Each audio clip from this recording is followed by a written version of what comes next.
Ma famille nous a mis dehors, ma fille de 7 ans et moi, pendant le dîner de Noël. Tu devrais partir et ne jamais revenir, a dit ma sœur. Noël est tellement mieux sans toi, a ajouté maman. Je n'ai pas supplié. J'ai juste dit, alors ça ne te dérangera pas que je fasse ça. 5 minutes plus tard, il me suppliait de l'annuler. Techniquement, je n'ai même pas pu finir mon repas. Il y avait encore de la sauce sur mon assiette et une fourchette dans ma main, planant comme si elle avait oublié sa fonction. Ma fille de 7 ans, Mia, avait pris 2 bouchées polies de son petit pain et comptait tranquillement les petits pois dans son assiette, comme les enfants le font lorsque l'air dans une pièce devient tendu. Les enfants de ma sœur rebondissaient sur leurs chaises et parlaient en se coupant la parole, personne ne les arrêtant, tandis que Mia restait immobile et silencieuse, sachant déjà quels enfants étaient censés bien se comporter. En face de moi, ma sœur Elisa souriait comme si elle s'était entraînée devant le miroir. Ce sourire si particulier qui dit « Je suis raisonnable » tandis que ses yeux disent « Je suis sur le point de ruiner ta vie et d'appeler ça des limites ». Connor, le mari d'Elisa, était assis à côté d'elle, hochant la tête sans raison. L'équivalent humain d'un écran de veille. Il rôdait autour de notre famille depuis des années, toujours un peu trop à l'aise dans la maison de mes parents, agissant toujours comme si la chambre d'amis portait son nom. Connor était le genre d'homme qui pouvait regarder un bâtiment brûler et demander où étaient les guimauves. Ma mère a tamponné le coin de sa bouche avec sa serviette comme si nous étions à un dîner de fête élégant et non à un accident de voiture familiale au ralenti. Mon père fixait sa purée de pommes de terre avec l'intensité de quelqu'un qui négociait avec elle pour qu'elle devienne une autre vie. La soirée avait été tendue dès le début. De petits commentaires, de petites piques. « Oh, Rachel, tu as l'air fatiguée » avait dit maman dès que je suis entré. Comme si la fatigue était une faute morale. Elisa avait jeté un coup d'œil à la robe de Mia et avait dit « mignonne ». Très simple, comme si une enfant de 7 ans devait être habillée pour un gala. Connor avait demandé avec un visage impassible « Alors, tu es toujours dans cette phase où les choses sont serrées ?» J'avais souri à travers cela. J'avais fait ce que je fais toujours. Avaler, hocher la tête, faire semblant. Parce que c'était Noël, parce que Mia regardait. Parce que je m'étais promise que cette année serait différente. Et puis quelque part entre les haricots verts et le 3e compliment passif-agressif d'Elisa sur sa propre décoration de table, elle a décidé qu'elle en avait assez de faire semblant. Elle a posé sa fourchette comme si elle déposait un marteau de juge. « Nous devons parler » a-t-elle dit. Mon estomac s'est serré, non pas parce que je ne m'y attendais pas, car je m'y attendais, mais parce que je savais exactement de quel genre de conversation il s'agirait, celle où je n'avais pas le droit d'avoir des sentiments, et si j'en avais, ils seraient qualifiés de dramatiques. Elisa s'est penchée en arrière sur sa chaise. C'est juste que ça a été beaucoup, et maman et papa sont d'accord. Mon père n'a pas levé les yeux. Ma mère n'a pas protesté. Connor mâchait lentement comme s'il attendait ce plat. Elisa, ai-je dit, en gardant ma voix égale. Que fais-tu? Elle a incliné la tête. Nous avons tous décidé que tu devrais partir et ne jamais revenir. C'était là, clair, répété, comme si elle l'avait répété avec un projecteur. Mia a levé les yeux de ses petits pois. Ma mère a aussitôt ajouté, comme si elle ne pouvait pas supporter de laisser Elisa sous les projecteurs plus de 2 secondes. Noël est tellement mieux sans toi, et elle l'a dit doucement, presque gentiment, comme si elle parlait d'une mauvaise odeur de bougie. J'ai cligné des yeux 1 fois, 2 fois. J'ai regardé papa. Il a finalement levé les yeux, et pendant 1 seconde, juste 1 seconde, j'ai cru qu'il allait dire quelque chose. N'importe quoi. Une protestation, une correction, un simple « attendez ». Mais il ne l'a pas fait. Il avait juste l'air fatigué, silencieux et complice. La petite main de Mia s'est serrée autour de sa fourchette. J'ai senti quelque chose dans ma poitrine se briser doucement, poliment, comme une assiette glissant d'un comptoir dans une autre pièce. Et je savais que j'avais 2 choix. Je pouvais supplier. Je pouvais expliquer. Je pouvais faire toute la routine humiliante où j'essayais de prouver que je méritais d'exister dans ma propre famille. Ou je pouvais arrêter de passer des auditions. J'ai posé ma fourchette. Mia, ai-je dit doucement, en gardant mes yeux sur elle. Chérie, peux-tu aller chercher ton manteau et ton petit sac à dos? Nous partons. Elle n'a pas hésité. Elle a glissé de sa chaise comme si elle attendait la permission. D'accord, a-t-elle dit. Pas d'argument, pas de larmes, juste un soulagement enveloppé dans la voix d'une enfant. Elle a quitté la salle à manger vers le couloir, et quelque chose dans la rapidité avec laquelle elle est partie, la facilité, m'a rendu malade, comme si elle portait cet inconfort depuis plus longtemps que je ne voulais l'admettre. Au moment où elle a disparu au coin, la pièce a changé. Elisa a croisé les bras. Bien. C'est réglé. Connor a poussé un petit soupir, comme si nous venions de résoudre un conflit d'horaire. La bouche de ma mère s'est crispée.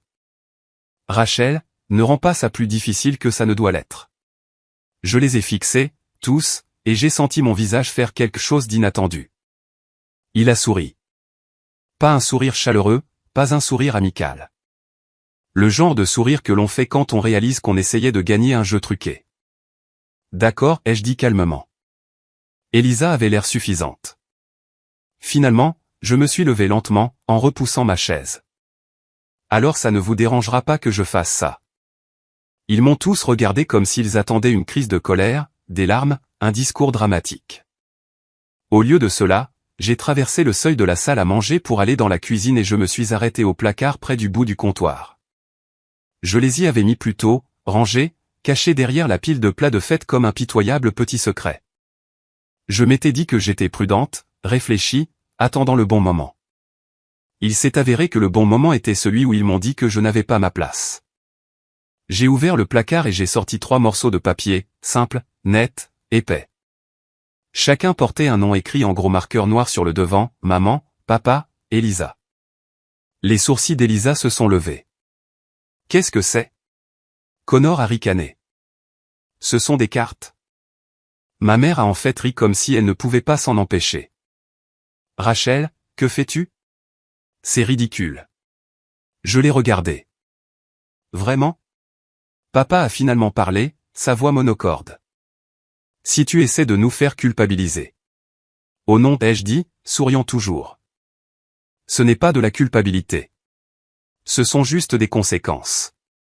Elisa s'est levée, exaspérée.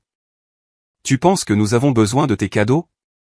Tu penses que nous allons manquer n'importe quel petit? Je ne l'ai pas laissé finir. J'ai pris celui étiqueté maman et je l'ai déchiré en 2. Le bruit était doux. Le papier qui se déchire ne devrait pas faire autant de bruit, mais dans cette pièce, ça a sonné comme un coup de feu. Le sourire de ma mère a vacillé. Rachel. J'ai déchiré celui étiqueté papa ensuite. Lentement, proprement, délibérément. Le visage de papa s'est crispé. Connor s'est redressé un peu, comme si son cerveau avait enfin chargé. La suffisance d'Elisa a craqué sur les bords. Arrête ça. Qu'est-ce que tu... J'ai déchiré celui étiqueté Elisa en dernier. Pour celui-là, je n'ai même pas hésité. J'ai laissé tomber les morceaux sur le comptoir en 3 piles soignées, comme des offrandes. Il y a eu un instant de silence où aucun d'eux n'a bougé. Puis Connor a éclaté de rire, trop fort et trop forcé. D'accord. Waouh, c'est insensé. La voix d'Elisa est devenue stridente. Tu prouves notre point de vue. Maman a secoué la tête comme si elle regardait une inconnue. C'est exactement pourquoi. Je n'ai pas discuté. Je n'ai pas expliqué. Je me suis juste tourné. Mia était dans le couloir, déjà dans son manteau, son petit sac à dos en bandoulière.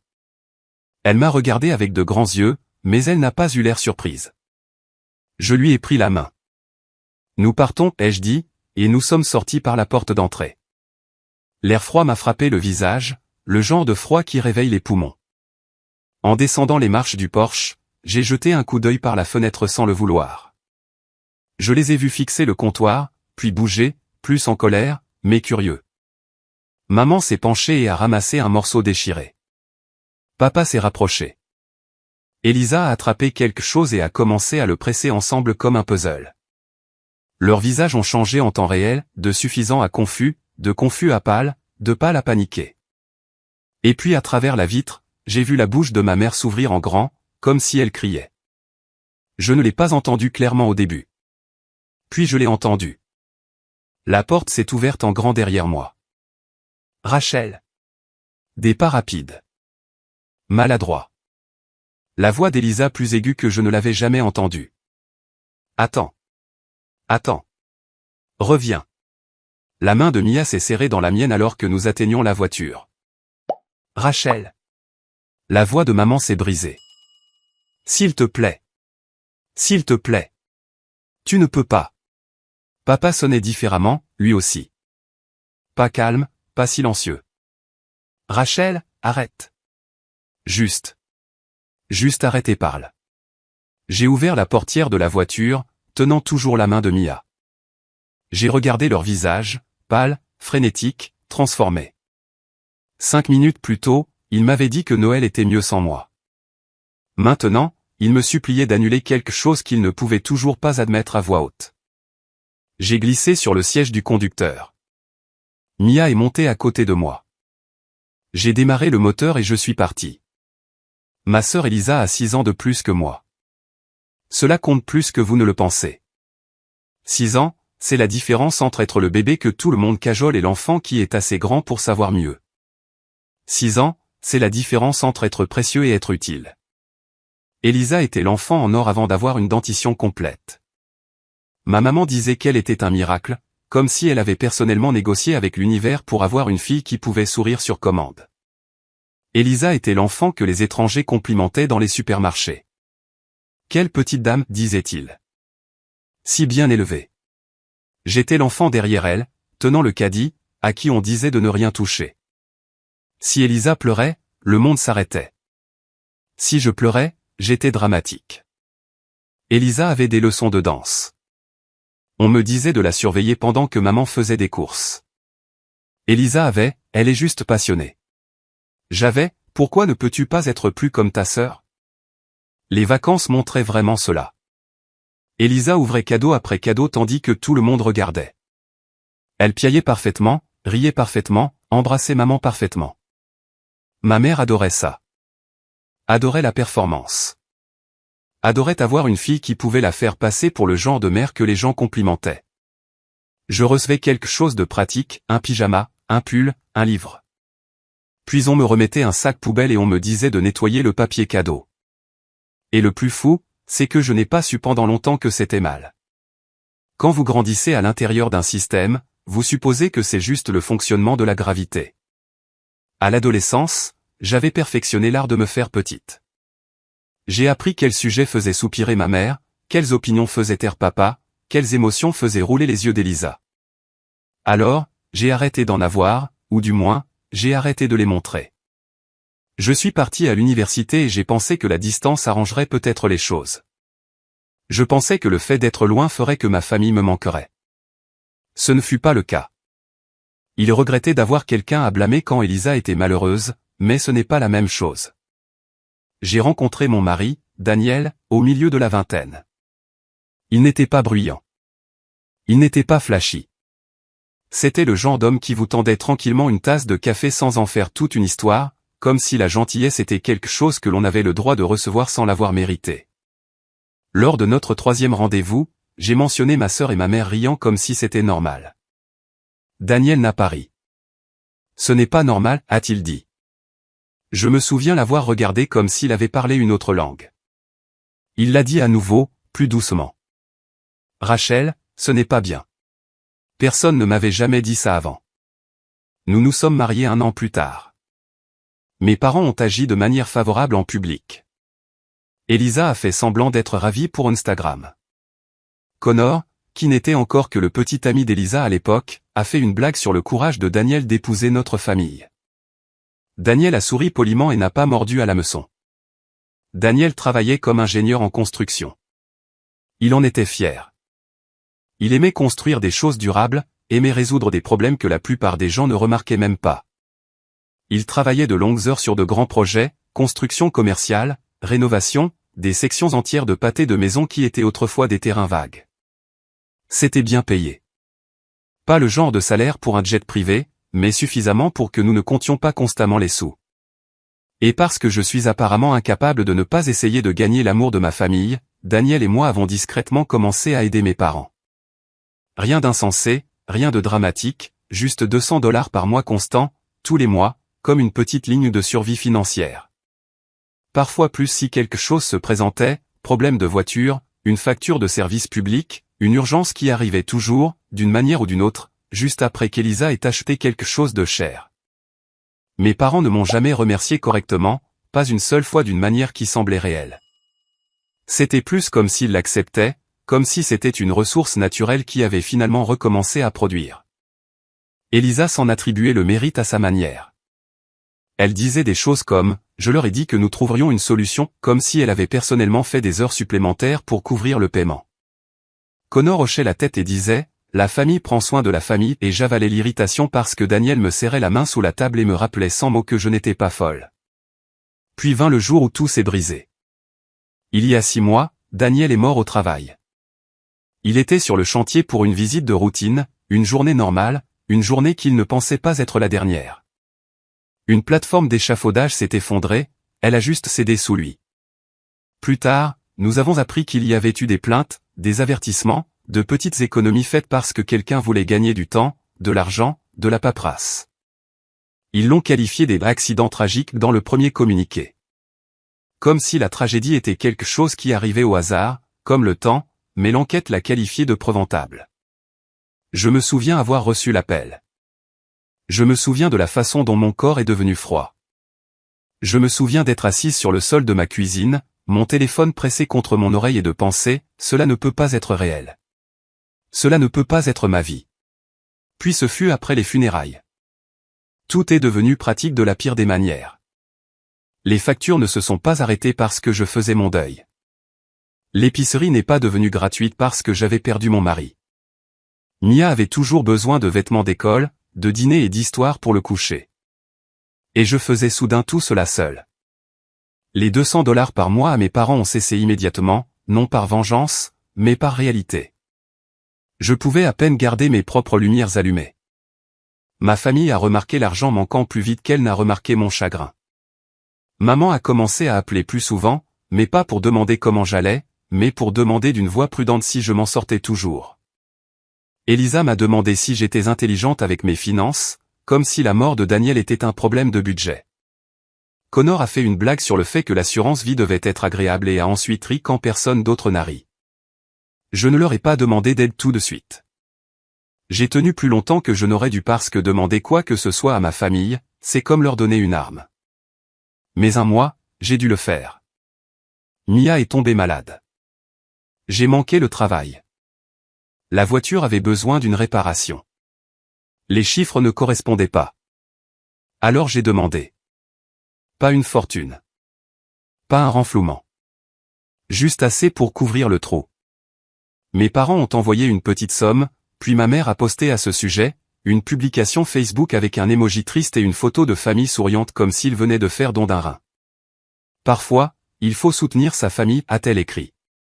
Même quand c'est difficile, je prie pour que Rachel apprenne à se débrouiller seule bientôt. Elisa a commenté en premier, nous sommes toujours là pour elle. Connor a réagi avec un pouce levé. J'avais envie de m'arracher la peau. Je n'ai dit à personne que Daniel et moi leur envoyions de l'argent depuis des années. Je n'ai pas corrigé le récit. Je n'ai pas combattu. J'ai simplement cessé de demander quoi que ce soit. Et je suis restée silencieuse sur la seule chose qui aurait pu tout changer, le paiement. Parce qu'il n'est pas arrivé tout de suite. Ce n'était pas un chèque magique qui est apparu au moment où Daniel est mort. Il y a eu des avocats, des papiers, des retards, des réunions, des appels téléphoniques qui m'ont noué l'estomac. L'entreprise traînait les pieds. Leurs assureurs avançaient comme de la mélasse. Tout a pris du temps. J'ai engagé quelqu'un pour s'en occuper parce que je ne pouvais pas gérer le chagrin et la bureaucratie en même temps sans m'effondrer. Pendant des mois, j'ai eu l'impression de crier dans le vide. Et puis très récemment, juste avant Noël, le paiement est enfin arrivé. Une somme qui change la vie. Plus d'argent que je n'en avais jamais vu lié à mon nom. J'ai fixé le solde du compte comme on fixe un étranger qui ressemble exactement à quelqu'un qu'on a perdu. Comme si ce n'était pas réel. Je ne l'ai pas dépensé. Pas vraiment. Je ne me suis pas précipité pour acheter une nouvelle voiture ou une nouvelle garde-robe ou une nouvelle personnalité. Je ressemblais toujours à moi-même, je parlais toujours comme moi-même, j'avais toujours une enfant qui avait besoin de collation et d'une histoire pour le coucher, mais le chiffre était là. Et la première chose que j'ai pensé, parce que je suis apparemment déterminé à apprendre les leçons de la manière la plus difficile possible, a été, je devrais les aider. Maman et papa étaient plus âgés, travaillaient toujours. se noyait toujours dans des dettes qu'il n'admettait jamais à voix haute. Elisa était toujours entre deux opportunités comme seules les personnes avec des filets de sécurité peuvent l'être. Connor avait un talent pour transformer l'argent des autres en nos plans. Alors, j'ai pris une énorme partie de cette somme et j'ai préparé 3 cadeaux, 3 morceaux de papier, 3 noms. J'ai conduit jusqu'à leur maison avec Mia sur le siège arrière, me disant que c'était un nouveau départ, me disant que cela changerait tout. Pendant ce temps, tout ce qu'ils pouvaient voir, c'était la version de moi qu'ils avaient créée dans leur tête. La veuve fauchée qui se présentait à Noël pour demander plus. Ils m'ont poursuivi jusqu'à l'entrée de l'allée. Elisa pieds nus sur le pavé froid. Maman serrant son manteau autour de ses épaules comme si elle était la victime de la météo. Papa se déplaçant plus vite que je ne l'avais vu bouger depuis des années. C'est drôle ce que l'urgence fait quand elle est liée à l'argent. Rachel, a crié maman. Arrête. S'il te plaît, annule ça, a crié Connor derrière eux. Parce que bien sûr, il l'a fait. Mia regardait par la fenêtre, silencieuse, son visage pâle dans la lumière du tableau de bord. Je n'ai pas arrêté la voiture. Je n'ai pas baissé la vitre. J'ai juste conduit. Non pas parce que j'essayais d'être dramatique, mais parce que je ne me faisais pas confiance pour parler. Pas avec Mia juste là, entendant chaque mot. Pas avec mon cœur qui battait la chamade dans ma poitrine et mes mains qui tremblaient sur le volant. J'ai conduit jusqu'à ce que les rues se brouillent. J'ai conduit jusqu'à ce que Mia murmure, où allons-nous? Et c'est là que ça m'a frappé. Je ne pouvais pas rentrer à la maison. La maison était à quelques villes de là. J'avais prévu de rester chez mes parents pour la nuit. C'était tout le but, Noël ensemble, la famille ensemble, comme si je pouvais nous recoudre pour former quelque chose d'entier. Maintenant, il était tard. Mia était épuisée, et je n'allais pas conduire 2 heures dans le noir avec une enfant qui venait de voir ses grands-parents la jeter comme des ordures. Alors, je me suis garé sur le parking d'un hôtel le long de l'autoroute. Pas un motel. Pas un endroit en bord de route avec des lumières vacillantes et des taches de tapis suspectes. Un vrai hôtel, un hall chaleureux, une odeur propre, un endroit où la personne à la réception a souri à Mia comme si elle était importante. Parce que si je ne pouvais pas donner à ma fille une famille aimante, je pouvais au moins lui donner une chambre sûre et du chocolat chaud. J'ai réservé une chambre avec 2 lits. Mia a enlevé ses chaussures et a grimpé sur l'un d'eux comme si elle avait retenu sa respiration toute la journée. Je me suis assise sur le bord de l'autre lit et j'ai regardé mes mains. Pendant 1 minute, aucune de nous n'a parlé. Puis Mia a dit doucement, « Mamie ne m'aime pas. » Ma gorge s'est serrée. Mia, elle ne. Mamie ne m'aime pas, a insisté Mia, sa voix petite mais sûre. Elle aime les enfants d'Elisa. Elle leur donne toujours les bons cadeaux. Elle les serre toujours dans ses bras en premier. J'ai senti une piqûre derrière mes yeux, vive et chaude. Ce n'est pas ta faute. Mia a haussé les épaules comme une enfant qui a déjà décidé que le monde est injuste et essaie juste de comprendre les règles. Ce n'est pas ma faute, a-t-elle répété comme si elle testait la phrase. Je lui ai pris la main. Et tu n'as pas à te faire aimer en étant silencieuse, sage ou petite. Mia m'a regardé comme si elle entendait quelque chose de nouveau. Mais tu le fais. J'ai figé parce qu'elle n'avait pas tort. Les enfants ne manquent pas grand-chose. Ils n'ont juste pas toujours les mots. J'ai avalé difficilement et je l'ai serré dans mes bras. Je suis désolé, ai-je murmuré dans ses cheveux. Je suis tellement désolé. Mia a bâillé, l'adrénaline s'estompant enfin. On peut regarder un film.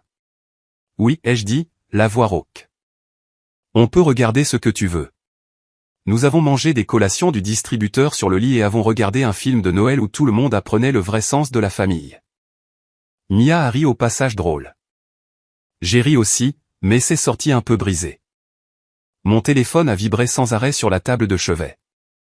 Maman, papa, Elisa, Connor, encore et encore. Je l'ai ignoré tant que Mia était éveillée. Après qu'elle se soit finalement endormie, allongée de travers sur le lit comme une étoile de mer, j'ai regardé mon téléphone jusqu'à ce que l'écran s'éteigne. Il a vibré à nouveau. Maman, ai-je répondu. Rachel. Sa voix a éclaté dans mon oreille. Trop vive, trop aiguë, comme si elle avait pleuré et essayait de le cacher. Oh, enfin. Où es-tu? Es-tu en sécurité? Mia va bien? J'ai failli rire. Maintenant tu t'en soucies, Rachel. S'il te plaît, a-t-elle dit rapidement. Nous ne le pensions pas. Tu sais que nous ne le pensions pas. En arrière-plan, j'ai entendu la voix d'Elisa, stridente, en colère. Dis-lui de revenir. La voix de papa aussi, basse et tendue. Mets-le sur haut-parleur. Maman a hésité. Puis j'ai entendu le clic. Rachel a dit papa, c'est ridicule. Reviens ici et arrange ça. Elisa a coupé. Oui, arrête de faire ta martyre. Tu ruines Noël. J'ai regardé la silhouette endormie de ma fille et j'ai senti ma poitrine se serrer à nouveau. Vous avez déjà ruiné Noël, ai-je dit doucement. Vous m'avez dit de partir et de ne jamais revenir avec mon enfant assise juste là. Nous étions en colère, a dit maman vite. Les émotions étaient fortes. Tu sais comment est Elisa. Je sais, ai-je dit. Elisa s'est emportée. Tu ne peux pas déchirer quelque chose comme ça et t'en aller comme si ça ne signifiait rien. La voix de papa s'est élevée. Rachel, tu dois arranger ça. Tu peux le refaire. Tu peux l'écrire à nouveau tout de suite. C'était ça. Pas des excuses. Pas de l'amour. La panique. J'ai pris une inspiration. Non, ai-je dit. Pas ce soir. Pas après ce que vous avez dit. La voix de maman s'est brisée. Rachel, s'il te plaît. Non, ai-je répété, et cette fois cela a semblé stable. Bonne nuit. J'ai mis fin à l'appel et j'ai posé le téléphone face cachée. Mes mains tremblaient, mais mon esprit était calme d'une manière que je n'avais pas ressentie depuis des mois. Dehors, les voitures sifflaient sur la route mouillée. Dedans, Mia dormait en sécurité. Et quelque part dans la maison de mes parents, il regardait 3 morceaux de papier déchirés et réalisait qu'il venait de se priver du meilleur résultat qu'il n'obtiendrait jamais. Pendant quelques jours après Noël, tout est devenu silencieux. Pas d'appel, pas de texto, pas de nouvelles, pas même un message passif-agressif d'Elisa avec un emoji de main en prière et une menace cachée derrière. Au début, le silence a été un soulagement, comme si le monde avait cessé de trembler assez longtemps pour que je puisse respirer. Mia a repris sa routine, école, petit déjeuner, devoirs. Elle posait moins de questions sur mamie. Elle n'a plus mentionné Noël, ce qui, d'une certaine manière, m'a fait plus mal que si elle l'avait fait. J'ai défait la valise que nous avions apportée pour ce qui était censé être des vacances en famille. J'ai plié le petit pull de Mia et j'ai senti mon estomac se tordre de colère à nouveau. Puis, le 3e jour, j'ai ouvert Facebook. Et là, c'était là, une publication d'Elisa, une photo d'elle dans le salon de mes parents, souriant devant l'arbre comme si elle venait de gagner un prix. Connor à ses côtés. Maman en arrière-plan, tenant une tasse comme si elle jouait dans une publicité de vacances saines. La légende était longue. Bien sûr qu'elle l'était. Elle commençait par quelque chose sur la famille et la trahison et se terminait par quelque chose sur la façon dont certaines personnes montrent leur vraie couleur. Elle n'a pas utilisé mon nom au début, ce qui était presque pire, comme si j'étais une rumeur. Puis elle l'a fait. Rachel s'est présentée à Noël cherchant de la sympathie, a écrit Elisa. Et quand nous avons finalement établi des limites, elle a humilié nos parents et est partie en claquant la porte. Certaines personnes prendront tout et en demanderont toujours plus. Les commentaires affluaient, tantes, cousins, des gens à qui je n'avais pas parlé depuis des années. Je prie pour vos parents. Certaines personnes sont si ingrates. Pauvre maman et papa. Puis Elisa a porté le coup fatal. Et oui, a-t-elle écrit, avant que quiconque ne le demande, Rachel a reçu une énorme somme d'argent de la mort de Daniel, et elle ne donnera pas un centime à sa propre famille. Elle préfère nous punir plutôt que d'agir comme un être humain décent. J'ai regardé l'écran, les mains froides. J'ai profité de la mort de mon mari? C'est ce qu'elle insinuait? Que j'avais de la chance? Que je devrais être reconnaissante? Que je leur devais une part de mon chagrin? Mon téléphone a commencé à sonner à nouveau dans l'heure. Les singes volants, comme mon thérapeute les appellerait probablement si j'avais le temps d'en consulter un. Une tante, je pense juste que tu devrais t'excuser. Tes parents sont dévastés.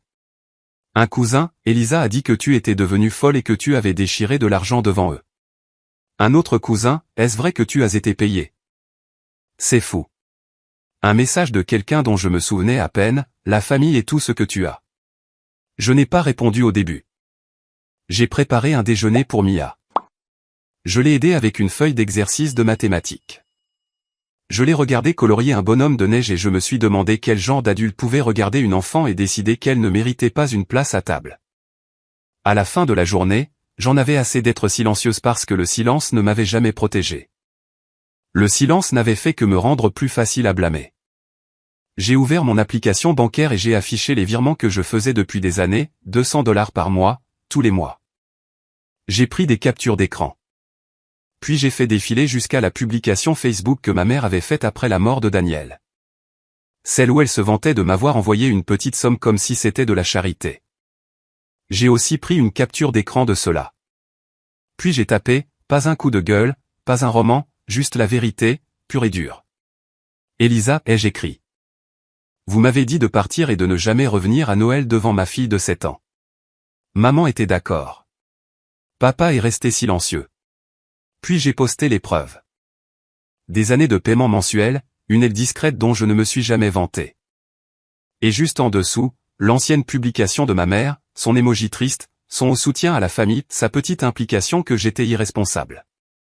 Voici à quoi ressemblait la famille avant la mort de Daniel, ai-je écrit. Nous avons soutenu maman et papa tous les mois pendant des années. Je n'ai jamais posté à ce sujet. Je n'ai jamais demandé d'applaudissements. Voici ce qui s'est passé la seule fois où j'ai eu besoin d'aide. Ils en ont posté comme si je les avais volés. Et pour information, ai-je ajouté, je ne suis pas parti en claquant la porte.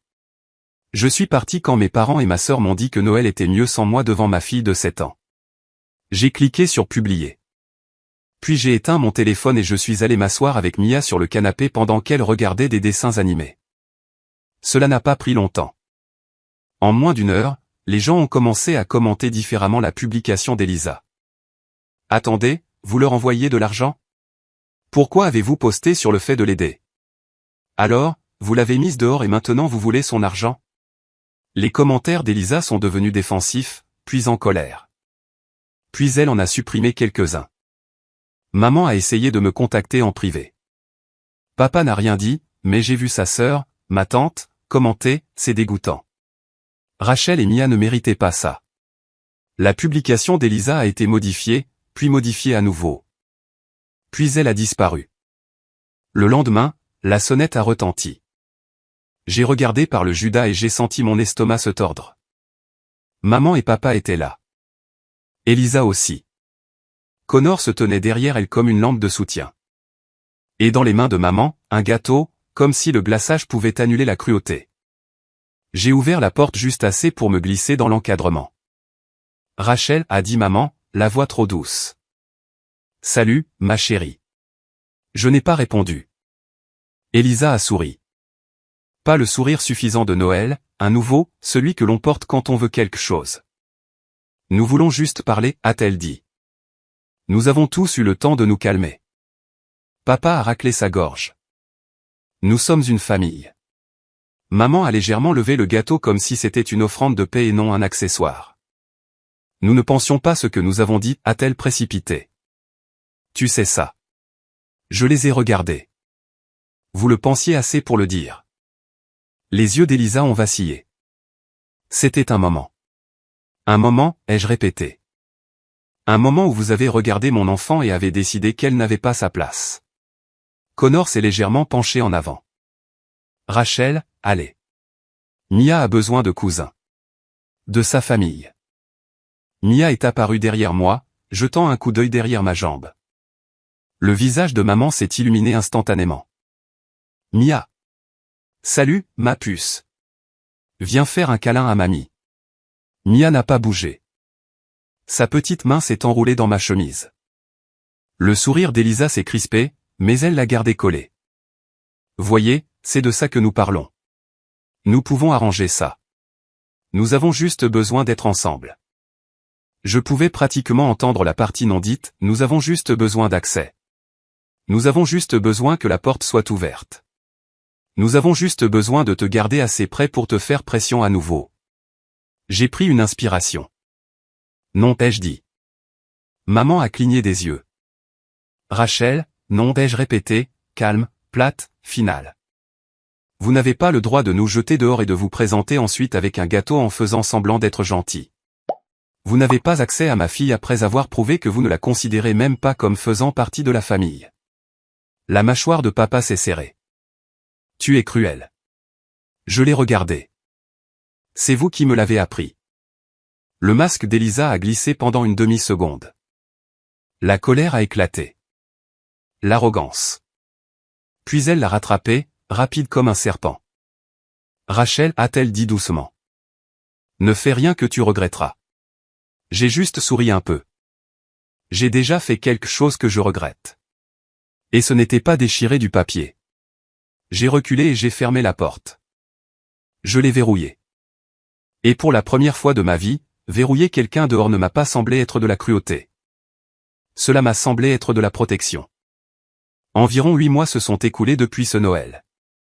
Assez longtemps pour que le bruit s'estompe. Assez longtemps pour que la vérité s'installe dans des endroits où l'on ne peut plus discuter. Le règlement s'élevait à 2 millions de dollars. Je ne l'ai jamais dit à voix haute à l'époque parce que cela ne semblait pas réel, et parce que je savais qu'au moment où je le ferais, cela ne serait plus une question de chagrin mais une question de droit. J'avais prévu de donner à ma famille environ 500 000 dollars de cette somme. Assez pour payer l'hypothèque et les dettes de mes parents. Assez pour qu'ils puissent prendre leur retraite sans panique. Assez pour donner à Elisa un nouveau départ au lieu d'une autre galère. Ils n'ont pas reçu un seul dollar. Au lieu de cela, j'ai acheté une maison modeste au comptant. Rien de flashy, juste de solides heures tranquilles. La majeure partie de l'argent est allée directement dans des épargnes à long terme et des investissements conservateurs. Mia a maintenant un fonds universitaire, une fiducie et un coussin d'urgence, de sorte que son avenir ne dépendra jamais de personnes qui décident de sa valeur en fonction de leur commodité. L'argent n'a pas effacé le chagrin. J'aimerais que ça fonctionne comme ça. Daniel est toujours parti. Certains matins sont encore difficiles. Mia pose encore des questions sur son papa de manière détournée, des questions au coucher, des pauses où elle attend une réponse.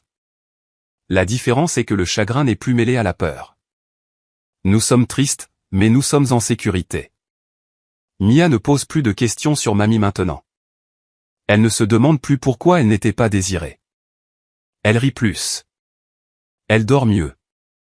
Elle sait que cette maison est la sienne. Par la rumeur, j'ai appris ce qui leur est arrivé. Mes parents ont vendu la maison. La retraite s'est effondrée. Les relations se sont fracturées. Et ce qui les a vraiment brisées, ce n'est pas seulement l'argent. C'était de savoir à quel point ils étaient proches. Ils en ont parlé aux gens, s'en sont plaints, l'ont rejoué. Ces 500 000 dollars les hantent. J'ai pensé que garder l'argent pourrait me hanter aussi. Ce n'est pas le cas. Ce qui m'aurait hanté, c'est d'enseigner à ma fille que la cruauté mérite des récompenses. Je pleure toujours la famille que j'espérais avoir, mais j'ai choisi la sécurité de mon enfant plutôt que l'approbation, et ce choix m'a finalement choisi en retour. Alors dites-moi, suis-je allé trop loin ou pas assez loin? Faites-le moi savoir dans les commentaires et abonnez-vous pour